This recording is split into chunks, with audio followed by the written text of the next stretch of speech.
자, 오늘은 그 용산을 집중 분석하는 시간을 갖도록 하겠습니다. 자, 우리가 투자의 1번지 하면 용산이죠. 호재 백화점 해도 용산이라고 하는데, 이 용산이라는 지역이 왜 이렇게 인기가 많고 많은 투자자들이 용산을 선호하는가 부분을 좀 제가 살펴보겠는데요. 특히 이제 용산 같은 경우에는 입지가 투자에 있어서 상당히 중요한데 아주 매력적인 입지를 가지고 있다라는 부분이 첫 번째로 좀 보시면 좋겠고, 자, 두 번째는 이 좋은 입지가 아직도 미개발지라는 얘기입니다. 개발이 된 지역보다는 안 된 지역이 더 많다. 개발이 안 된 지역이 더 많다라는 부분. 게다가 이 지역 그 개발하는 향후에 예정돼 있는 지역들이 뭐 아파트, 뭐 당연히 아파트도 있겠죠. 하지만 이 아파트 면적보다 업무 시설, 그리고 상업 시설, 그리고 신규로 될 랜드마크성 공원 부분들로 개발되는 부분들이 상당히 많이 있기 때문에 대규모 개발지가 초대형 개발업자가 이런 지역으로 많이 개발하기 때문에 인기가 더 많은, 수요가 늘어날 수밖에 없는 그런 구조들이다라고 보시면 되겠고, 이러한 부분으로 인해서 이 노후된 도심이 향후에 개발 압력을 받고 그에 따른 가치가 증가할 수 있는 지역이 용산이다라고 이제 보시면 되겠습니다. 자, 그래서 세부적으로 보시게 되면은요, 용산 같은 경우에 입지, 지금 이게 서울 지도라고 좀 보시면 되겠는데, 용산이 서울의 중심에 있습니다.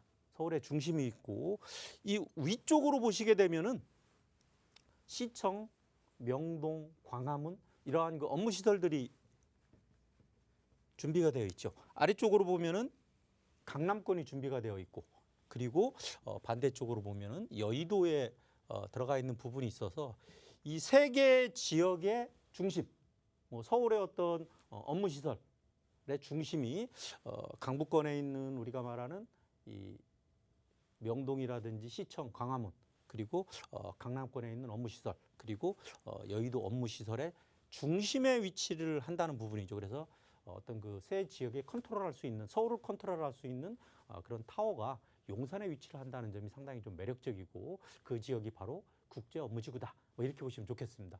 이런 그 시설의 중심에 위치를 자리 잡고 있다라는 부분이 상당히 좀 매력적이고, 용산권 같은 경우에는 이러한 중심뿐만 아니고 여기 보시는 것처럼 이 용산 앞에서 말씀드린 그 개발지 조금 지도로 표시해 보시게 되면은 이 부분이 용산 민족공원이라는 부분이죠.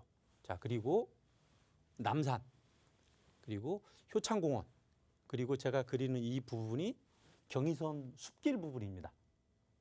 그리고 향후에 서울역부터 용산역까지 이어지는 이 부분, 공원을 상당히 많이 가지고 있기 때문에 주거의 쾌적성 부분이 상당히 뛰어난 그런 지역들이죠. 자, 그러다 보니까 실제적으로 용산의 전체가 이 쾌적성을 상당히 좀 좋은, 요즘 이제 신도시를 만들게 되면은 전체 면적 중에서 뭐 25%에서 30%대까지 공원화율을 지정을 하는데, 용산권 같은 경우에는 실제 보시게 되면은 대다수가 공원으로 들어가 있기 때문에 50% 이상 공원화가 진행이 되는 그런 부분들, 그리고 용산 민족공원이라는 랜드마크성 공원들이 있기 때문에 실제 이 주변의 가치가 상당히 좀 높죠. 뭐 외국을 보더라도 실제 센트럴파크 주변의 뉴욕 같은 경우에도 부동산 가격이 상당히 비싼 부분이 되는데, 그 부분이 이러한 쪽을 점유하는 부분들이 되기 때문에 미래 가치가 상당히 높은 그런 지역들로 들어갈 것이다 라는 부분들이 되겠고, 자, 또 한 가지는 용산을 놓고 봤을 때 실제 국제업무지구, 여의도, 시청, 광화문 이런 건들이 들어가 있기 때문에 직주 근접의 가치를 가진 지역이 용산이다. 우리가 부동산에 있어서 이 직주 근접이라는 부분은 부동산 가격이 향상되는 뭐 그런 부분들이죠. 자, 또 한 가지가 뭐냐? 역세권. 세 번째는 조망권, 숲세권. 그리고 또 한다고 하면은 학군. 기본적으로 이 네 개 팩터가 부동산 가격을 올리는 그런 부분들이 되는데, 용산권에 이런 부분들이 다 포함이 되어 있다는 얘기죠. 앞에서 말씀드린 것처럼 직장들이 신규로 들어오는 부분들이기 때문에 직주 근접의 가치를 가진다. 특히 국제 업무지구라는 그런 부분들, 그리고 조망권에 들어가는 한강 조망, 한강을 끼고 있죠. 그 다음에 민족공원, 남산, 조망권, 그리고 숲세권에 대한 쾌적성 가지고 있는 지역이 용산이다. 이렇게 보시면 되겠고, 자, 또 한 가지, 학군 부분이 강남권에 비해서는 지금은 살짝 약합니다만은 부동산 가격이 오르고 고소득자들이 들어온다라고 했을 때 학군 당연히 좋아질 수밖에 없죠. 지금도 사실은 용산에 한남 뉴타운 안에 있는 모 고등학교, 그리고 가랄동에 있는 모 고등학교 같은 경우에 상당히 인기가 좋은 학교들 중에 하나죠. 그래서 이런 부분들을 모두 갖춘 지역이 그 용산이다라는 부분에 상당히 좀 매력적이고, 교통 부분에 있어서는 뭐 서울역 인근, 용산역 인근을 따라올 역이 없죠. 특히 서울역 같은 경우에는 현재 7개의 철도 노선이 들어와 있습니다.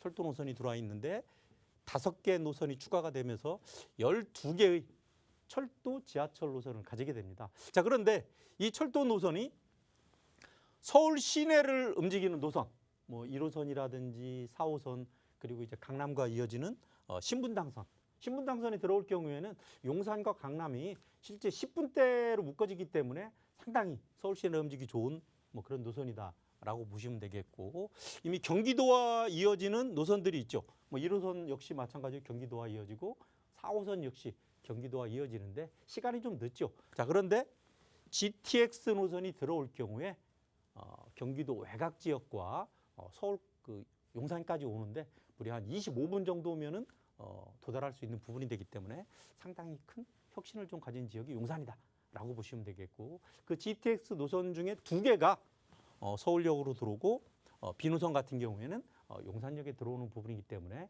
교통의 중심지가 이제 용산이 된다라고 보시면 되겠고, 자, 또 한 가지는 지방과 이어지는 노선들이죠. 뭐 예를 들어서 서울에서 부산까지, 광주까지 2시간에서 2시간 반 정도면은 도달할 수 있는 부분들, 그래서 일일 생활권에 들어갈 수 있는 부분이 용산이다라는 부분에 있어서 상당히 좀 매력적이다라고 보시면 되겠고, 또 한 가지는 국제 노선이죠. 공항철도를 타고 서울역에서 공항철도를 타고 영종도까지 뭐 1시간 조금 넘는 부분은 도달할 수 있는 부분이 되기 때문에 이제 국제 노선까지 가지고 있다.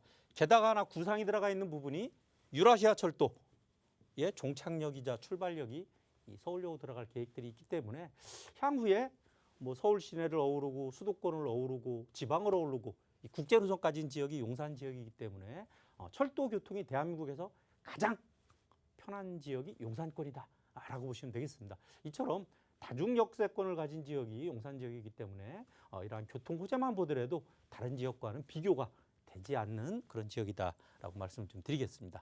자, 특히 이 용산권 같은 경우에는 대규모 개발 호재라는 부분에 있어서 우리가 재개발하는 지역을 가보시게 되면 그 재개발하는 지역들이 다 개인입니다. 다 개인인데 대규모 개발지라는 부분이 국교유지예요. 예를 들게 되면은 서울역 관련된 부분, 서울역 북부 역세권 관련된 부분, 용산 민족공원 관련된 부분, 그리고 국제 업무지구 관련된 부분, 이러한 그 대규모 개발 관련돼 있는 지역들이 국유지, 국가의 소유 또는 공유지, 그리고 시유지, 서울시의 땅, 이런 부분들이 되기 때문에 그 개발하기에 있어서 어떤 정책만 결정되면 빠른 진행 속도로 나갈 수 있는 부분들이기 때문에 상대적으로 사유지에 비해서 개발하기가 쉽다. 게다가 또 국교용지 개발 부분은 아파트로 개발되는 부분들이 아니고 업무시설, 그렇죠? 북부 역세권 개발, 업무시설, 그리고 용산 국제업무지구, 업무지구로 개발한다는 부분이죠. 그리고 용산 민족공원. 그래서 그 시민들한테 어떤 그 편의시설, 쾌적성을 주는 부분과 업무의 증진을 누릴 수 있고 경제를 활성화할 수 있는 그런 부분들이 개발이 되기 때문에 용산이 그만큼 인기가 있다는 부분이죠. 자, 그래서 용산권 같은 경우에는 이 개발이 상당히 좀 여력이 좋습니다. 자, 그리고 업무지구를 개발했을 때 업무지구를 개발하게 되면 이쪽 안으로 유입되는 인적 자원이라는 부분에 있어서 서울권 같이 인적 자원이 풍부한 지역이 없죠. 많은 대학들이 있고 실제 그에 따른 그 고소득자들, 고학력자들이 있기 때문에 인적 자원이 풍부하기 때문에 실제 그 개발에서도 빠르게 수요를 늘어갈 수 있다는 부분이죠. 자, 그래서 이 수요는 개발에 따른 수요는 상당히 풍부한데 이 사람들이 들어가 살 주택들이 상당히 좀 없습니다. 자, 그래서 공급이 부족한 지역이 용산 쪽이다라고 좀 보시면 되겠고, 자, 그랬을 때 당연히 노후된 주택, 용산권 같은 경우에 실제 그 지역 다니다 보시게 되면은요, 심지어 푸세식 화장실이 아직도 있는 지역들이 많습니다. 그처럼 그 주택들이 많은 지역들이 되기 때문에 이러한 부분들이 국제도심으로 발돋움했을 때 어쩔 수 없이 개발 압력을 받을 수밖에 없다. 개발 압력을 받았을 때 그 미래 가치는 당연히 상승할 수밖에 없다. 자, 그런데 제가 이렇게 말씀을 드리면은 용산권에 있어서 개발에 대한 시계가 얼마나 빨리 가느냐. 물론 당연히 빨리 가는 걸 원하십니다. 원하시는데 실제 우리가 소액으로 투자할 수 있는 뭐 2억에서 3억대의 소액으로 투자할 수 있는 부분들은 어쩔 수 없이 중장기적으로 봐야 된다. 7년에서 10년 정도를 보고 투자를 좀 해야 된다라는 부분들입니다. 시간을 조금 더 빨리 가려고 하게 되면은 한남 뉴타운이나 뭐 이런 쪽에 가야 되는데 그런 쪽에는 투자금이 최소 10억 이상, 한 13, 14억 정도 있어야 투자가 되기 때문에 개발 시기를 좀 중장기적으로 봐야 된다라는 부분들이 있는데요. 이 용산권 같은 경우에는 앞에서 말씀드린 것처럼 이러한 대규모 개발 호재가 움직이고 성숙을 하고 이렇게 보시게 되면 앞으로 20년 이상 가격에 상승 가치가 있는 것으로 제가 볼 땐 판단이 됩니다. 꾸준히 가격이 올라가는 부분들이 있기 때문에 소액을 투자해놓고 조금 더 시간을 중장기적으로 보신다고 하면은 확실한 미래 가치를 얻어갈 수 있는 부분이 용산이다. 즉 제2의 이 강남과 비교할 수 있는 지역이 서울에서는 용산밖에 없고 오히려 강남을 능가할 수 있는 지역이 용산이다. 이렇게 보시면은 쉽겠습니다. 자, 제2의 강남 용산에 투자하십시오.